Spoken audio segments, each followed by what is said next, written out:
Hi, everyone. Welcome to Beaver's Canadian Journey. Thank you so much for watching. I am super duper excited about today's segment because I have a special guest here. It's not every day that I invite people onto my show, but it it is very important that I do this show today. And I'm going to tell you the reason I'm doing it, and then I would tell you who I am, who we're having with us today. I did a video last week titled "Don't Move to Canada as an international student if you haven't watched it. This is because there's a lot of changes on the international terrain for prospective international students.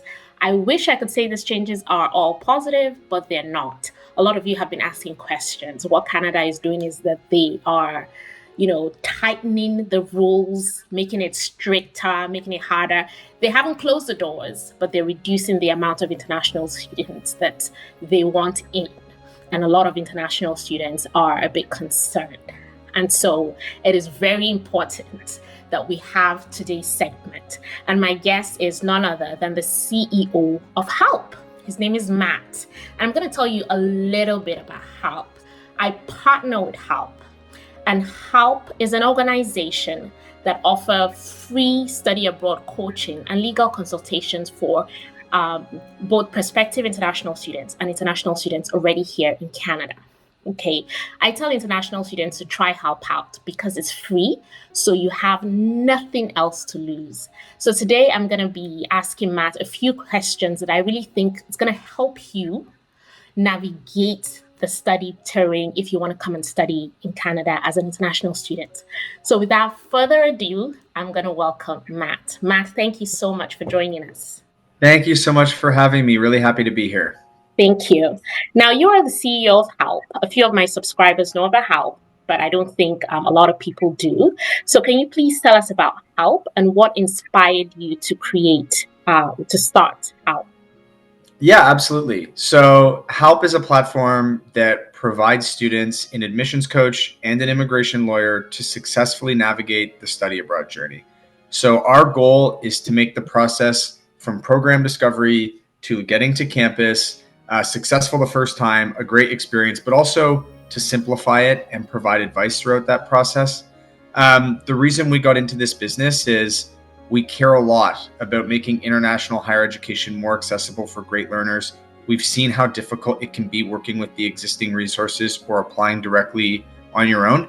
And we wanted to build a platform that would be able to help, tens of thousands of students be successful in their process and make it a little bit easier for them. Okay. And to be honest, for me, that's one of the reasons why I partner with Halp. I was an international student many years ago in the UK. And I can tell you that navigating the terrain, coming from Nigeria to the UK, the whole process was just really difficult. So for me, anything to simplify and make it easier for people, kudos to you guys. I guess another question a lot of people ask me about Halp is what services Halp offers to international students who want to come and study in Canada.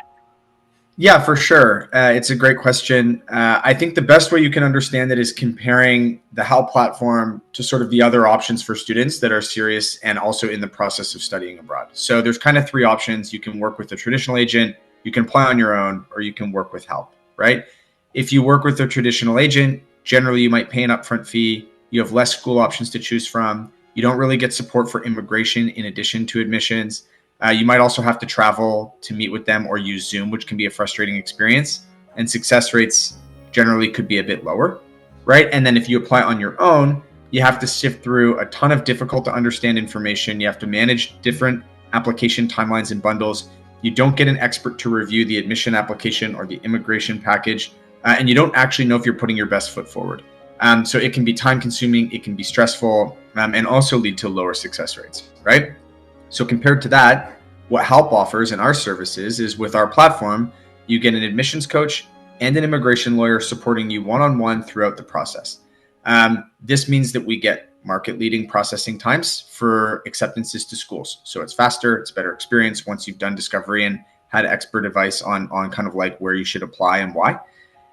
It's also free. So you save 2,000 Canadian dollars on the lawyer, which is great. So overall, it's a better experience, better success rates. It saves you money, and you get that admissions coach and the immigration lawyer to help you through the entire process so that you don't have to do it on your own, is kind of how it works. Okay. And for me, one of the things my subscribers say, a few that have used Halp, is the communication channel. Mm-hmm. Um, how coaches communicate with students via WhatsApp, which is Correct. really big for international students.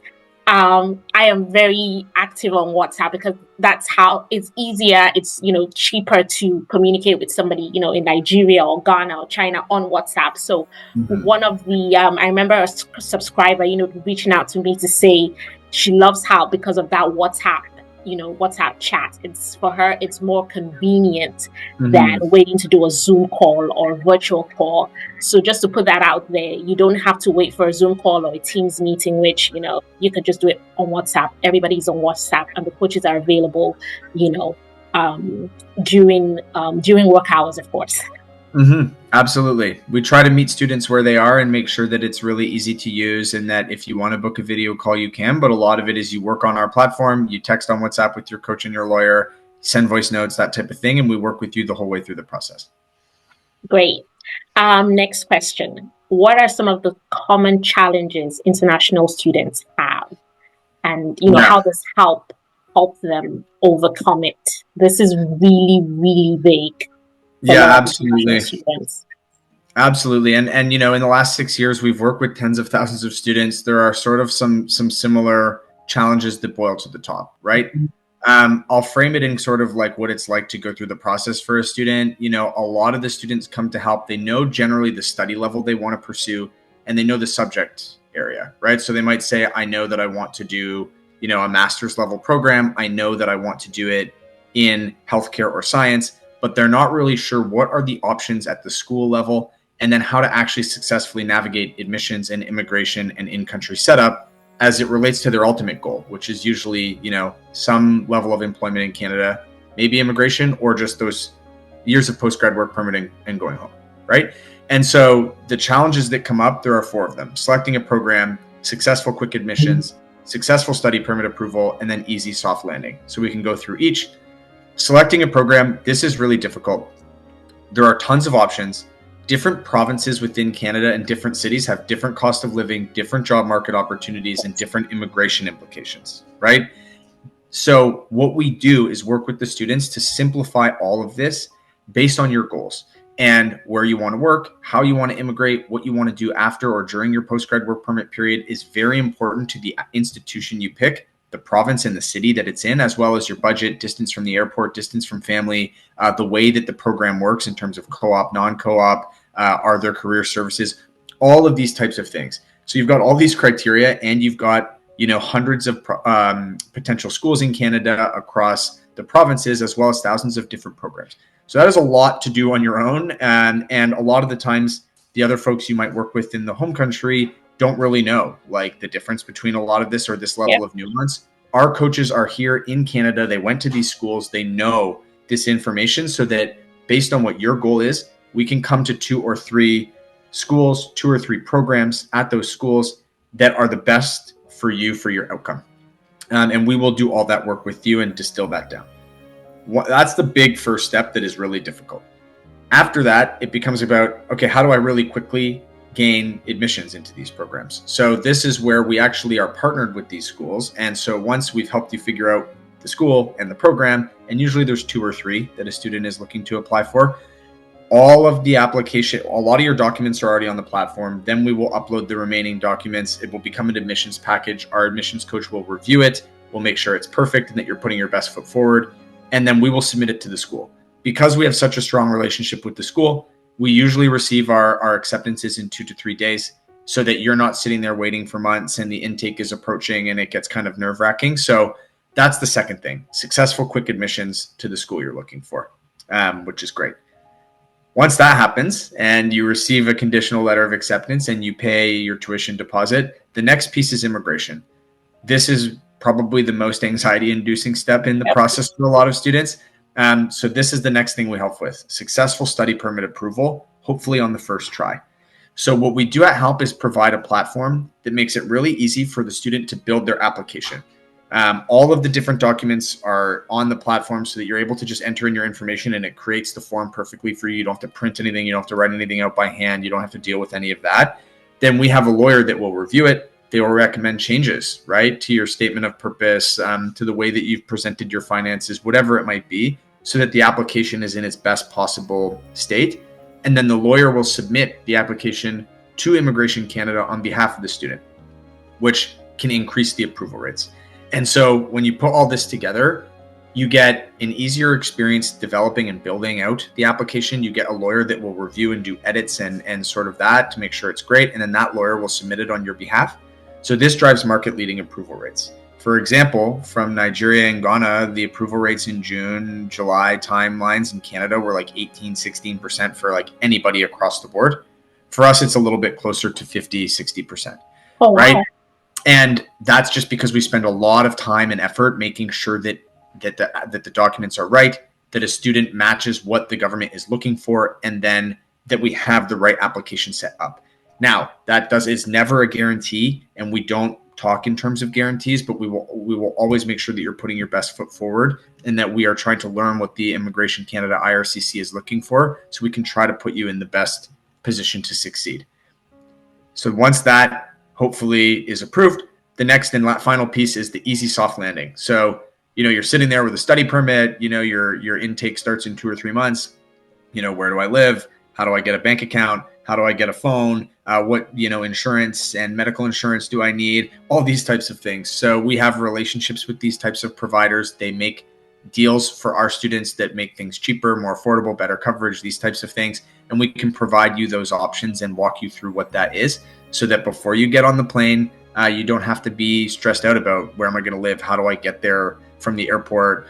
Will I be able to communicate with my family? Will I be able to send and receive funds? Like these types of things. Yep. Obviously, it's always stressful moving to a new country and going through that. It should also be very exciting, and you should have somebody to help you figure that out. And that's what we're here for. So those are kind of the main 4 challenges and the ways that we work with students for that. That's amazing. I mean, when people ask me to describe some of the services Halp offers, one of the things I tell them is, for me, it's like a full circle 360 kind of service from beginning to the end. A subscriber asked me the other day, what's the difference between using an agent and using Halp apart from the free service? I said, well, listen, if you pay an agent for immigration purpose, that's all you're going to get.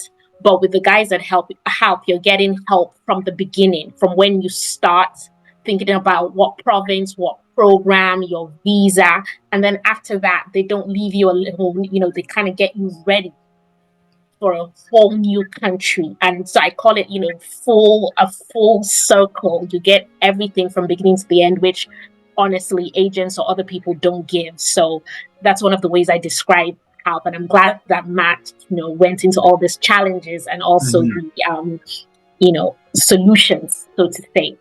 And I guess maybe we should have started with this, some of the significant changes that are going to, affect international students. I've already talked about this, but in your own words, what do you think are the most significant changes that international students should be aware of? Yeah. And by the way, more information is coming out all the time. So by the time this video comes out, there might be new things that are going on. But there's kind of like, 2 main categories, right? Actually 3. Steps in the process, the caps on the numbers and what that means for what programs institutions are going to focus on recruiting international students for, and then post-grad work permit eligibility. Let's start there. I know that the majority of the students that we work with and who are targeting Canada for international education, the current setup around the post-grad work permit eligibility, so whether or not your program allows you to stay and work in Canada and how long you can stay and work in Canada, is very important. A lot of students choose master's level programs or 2 to 3 year undergrad level programs because it qualifies you for 3 years of post-grad work permit eligibility, which means if you do a program where the subject matches like an in-demand job area or a labor shortage, you have a really good chance of being hired as an engineer, a data scientist, anything in healthcare, where you can stay and work for 3 years, which helps you pay back any debt you might have. It also gives you 3 years of Canadian work experience, which for a lot of folks, when you return home, really helps you in the local job market, right? To kind of rise through the ranks. Right now, they've announced that they're going to look at changing the eligibility in terms of whether or not you're eligible and the length of that eligibility based on how the program matches the job market in that province. We don't have details on this yet, but it might change some programs from being eligible for 1 year to no years, some programs from 3 years to 1 year. I don't know. We are on top of this. We are, looking to get the most recent information all the time. But we understand that this is a really important decision criteria for a student in selecting program and school. And so just be aware that that is happening, and that when the announcements happen, we will still, be able to work in students' best interest and give you that information. I will also say, even if it's a year or two, it is still pretty attractive relative to, US, UK, Australia, right? Yeah. And so still think about it and understand your options, but we will be on top of that. The second is, what do the caps mean for, and the process changes mean for, like, what program schools are going to focus on? Because before you could get, a study permit for any program, and it wasn't really like how the IRCC looked at it or queued it or anything like that. Well, now that the schools receive allocations of study permits that they need to use attestation letters for from the province, they want to have the highest conversion rate from a letter of acceptance to a student showing up, which means, getting a study permit. Yep. And the government is saying that they are more likely than not to offer study permits to programs that match demand or labor shortages for those provincial job markets. So it's really important to choose a subject or to be qualified for a subject that is that healthcare, STEM, at the master's level, at the undergrad level, that allows you to kind of pursue those opportunities. You're going to be more likely for a school to want to accept you and use an attestation letter on you if they believe that the study permit conversion will be better than not chance. And that's kind of what's feeding that right now. Generally, there are nuances to that, and it's not the end of the world if your program doesn't match that. It's just something that we're seeing. And so I would kind of be on top of that, and then just be aware that with attestation letters and master's programs moving under the cap, now when you apply, in addition to your letter of acceptance, you will have to get an attestation letter through the school from the province that you use to apply for your study permit. All good. Halp will help you with that. The schools we work with have their processes already set up, whether they adjudicate it or we have to apply directly through like a provincial governing body. We know how all that works, but it's an additional step in the process to be aware of. Okay. I know that's a lot of information, but we just know that we've got it sorted out for you. Yep. And like you said, this the changes are happening so rapidly. It could change again next month, But the good thing is that you guys are you're in country, and you're keeping in tabs of what is definitely happening. Just two more questions, and I think these are really, really important. We've talked about, all the changes happening. A lot of international students are not happy. So how can Halp assist students to navigate these changes? Yeah, absolutely. In an evolving immigration environment, students need someone that understands these changes, gets information quickly, and then works in their best interests to either move forward or actually tell them it's not the time. Yep. And that's exactly what we do. The more complicated and dynamic that immigration or admissions becomes, the more important good, honest advice with the right information becomes, right? And so I think that we are trying to put ourselves in a position to be able to provide correct information to the members that are on the Halp platform, so that they can decide whether or not it's the right time for them. And if it is the right time, they still have the best chance at admissions to a great school and a study permit for that program, and then success in Canada. Or we might tell some students, just wait 6 to 12 months. We operate student first, and that's all anyone can do right now. And a lot of new information is coming out, but our admissions coaches and legal team will be on top of it to be able to try to give you the most up-to-date answers so that you can understand what that means for your candidacy. Yep.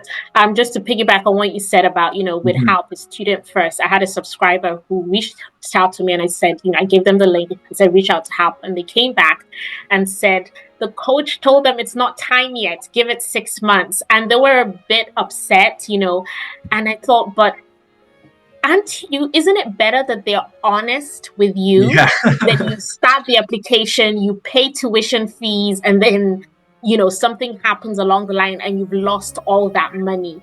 And it was weeks later that they said, yep, that makes sense. They were not happy, but I'm like, that makes sense. They're not just after I mean, you're not paying money This is anyways, the but point is we're not going to put a student forward just so that we can earn our payment from the college that they attend if it's not the right time. And I know that it can be frustrating to hear. Here's the reality. The majority of the students that come through, especially from your channel, are well-educated, well-informed, strong applicants. They will get accepted to the institutions. The hard part is, what's the government of Canada looking for at that time as it relates to immigration and study permits? And we submit thousands of these applications, so we understand what they're looking for in terms of age, study level, study gap, financial readiness, right? Strong ties to home country. And if it's a difference now and in 6 months to having like 5,000 more Canadian dollars in your bank account for proof of funds, we know that that can increase your study permit chances by, significantly, right? And so it sometimes can be a thankless job, but we are working in the best interest of you because we don't want you to spend time and money on this process only to be set up to not have the best chance of approval, because it's never guaranteed. And people that speak in guarantees in this market, I don't understand that. But we will try to make sure that we don't move a student through the process until it's actually the right time based on all the information that we have. It doesn't mean that you can't apply on your own and you can't use somebody else, but if you're looking to work with us, we will always, keep your best interests in mind. I agree. No guarantees, to be honest. And student first. Student first. I learned something new today. And yes. finally, what advice would you give prospective international students, or even international students that are here in Canada? Because if you're an international student, you're already in Canada, you want to change your program, your school, your course, Halp can, support you with that. So what one advice would you give international students? First and foremost, study abroad is still an incredible thing to pursue and an amazing opportunity, and outside of just job opportunity, incredibly worth it from an experience and growth perspective. But I do believe that the return on the degree still exists if you are getting, the right advice on the right path. The second thing is, it is an evolving information landscape, especially around immigration. So get good advice and only move forward if it's the right time for you. And we would love to be the platform that provides you with an admissions expert, with an immigration lawyer, and someone to help you get set up, whether it's transferring or applying for additional education for somebody already in Canada, or whether it's a student looking to attend a university in Canada for the first time. It is still a welcoming and prosperous place, despite what you might read in some of the headlines, and we would love to help you with that. Thank you very much, Matt. I agree with Matt. It is still a welcoming and prospering country. My family and I have been here 5 years, no regrets at all. So if you are an international student, you want to come and study in Canada, yes, the terrain is changing, but I mean, if you're going to get, my recommendation is for you to get the help and support from people who know the provinces, they know the country. Each province is different. I was in PEI. I live in Nova Scotia. I was in PEI a couple of months ago. I was like, my goodness, this is like a totally different country. Yeah, and so different than Ontario, different than Alberta, different than BC, Manitoba. So, and they're all great for their own reasons. Yeah. Yes. And when students come to me, they're like, oh, Ontario. I'm like, goodness me, Canada is so huge. You need to hear from coaches that live in different provinces that would tell you. A subscriber of mine she worked with her coach, and I think she went to the Prairies, and she had never in her mind, in her wildest dream, imagined of going to Saskatchewan. And she's like, my God, how deep. But yes, I'm like, yes, Canada is so big. So if you're considering coming to study, I would advise you to consider using the services of Halp. The link is going to be on your screen. You have nothing to lose. The experts, the services are free. If you have any questions, the coaches are there, and you can always reach out to me. And Matt, thank you so much. Have a lovely day. I know rains are coming to Ontario this weekend. Yes, they are. But thank you so much for having me. We'll get through the rain, and we'll get through the changes in the process, and students will be successful. So this is great, and thank you so much. Thank you so much. Have a good day. Thank you for watching Viva's Canadian Journey. Until next time, take care.